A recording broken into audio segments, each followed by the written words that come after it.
Welcome to my first painting video. I'm Michelle Belcher. Today I'm going to paint for you guys and teach you how to paint a shamrock. This is simple for kids. I'm going to use the new Shamrock color green. If you're in my local group, I'm giving away 2 little painting starting kits, and this color will be in it.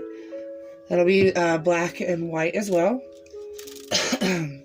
Excuse me. I want to start when you're with your rock. You want to clean it first. If you find a rock, I take it and I wash it in the sink with soap and water and let it dry.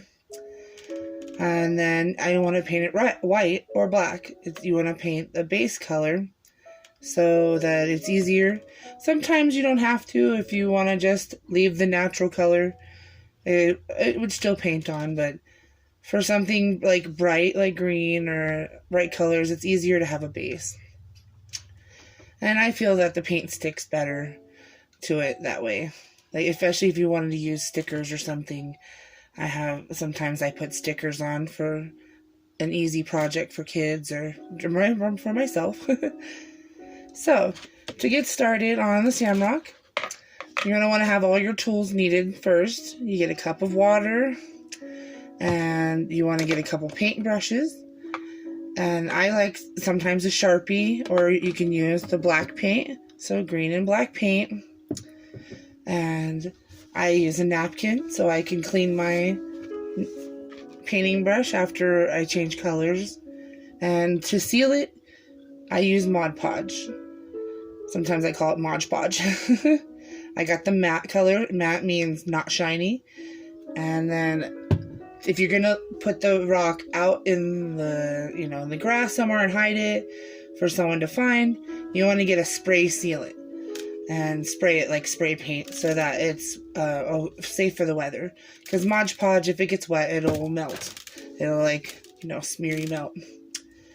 So I cheated and I started with a pencil earlier and I drew on the Shamrock.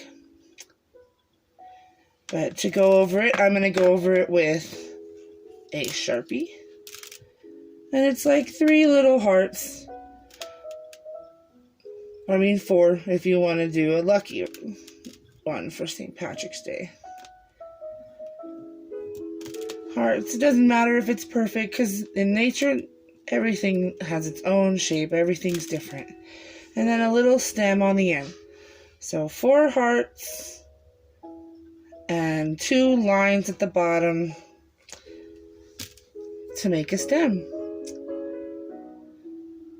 If you want to pause it, you can pause the video here so you can take your time and use your pencil first and draw 4 hearts that all connect and a little 2 lines at the bottom.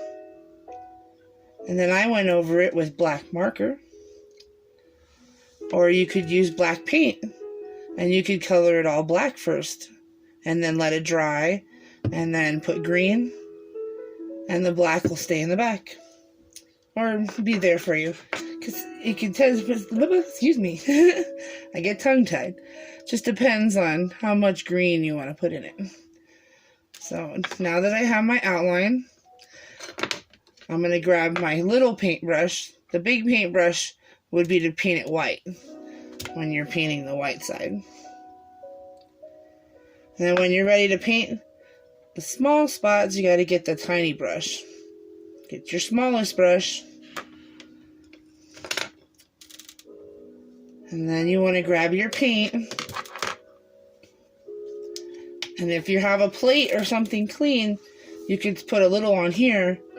Or you can use a tray like this from the dollar store. And you could put the paint on there. See, every little spot holds different colors, so they don't mix. Today I'm going to put it right on my plate. All you need is about a dime or a quarter. Let's do a quarter size. That's about a quarter. You don't have to use too much. And it's okay if it gets on your hands. You can wipe it on your napkin and just keep going. It doesn't get a little messy. It's not fun. Now get your green paint. Put it on your paintbrush. You're going to paint in your heart's green.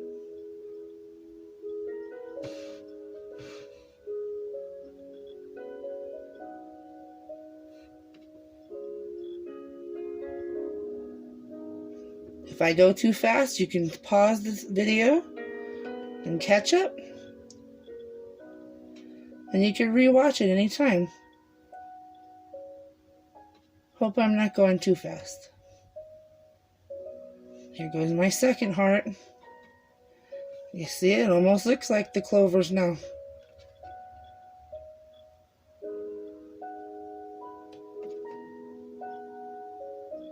It's okay if you go out the lines. That's the wonderful thing about art. It's your art. It's beautiful. No two the same. Just like nature. No two plants look the same. They might be the same color, but they're never exactly the same.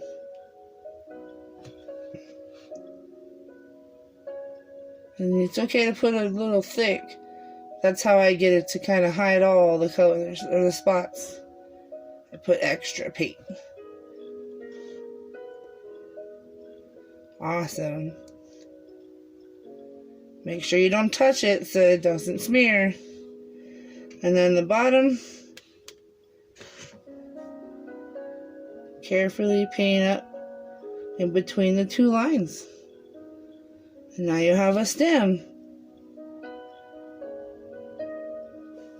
And just like that, it's a 4-leaf clover. Good job. If you guys are following along, I'd love to see it. Post yours in the pictures below. The comments below. Alright, thanks friends. See you next time.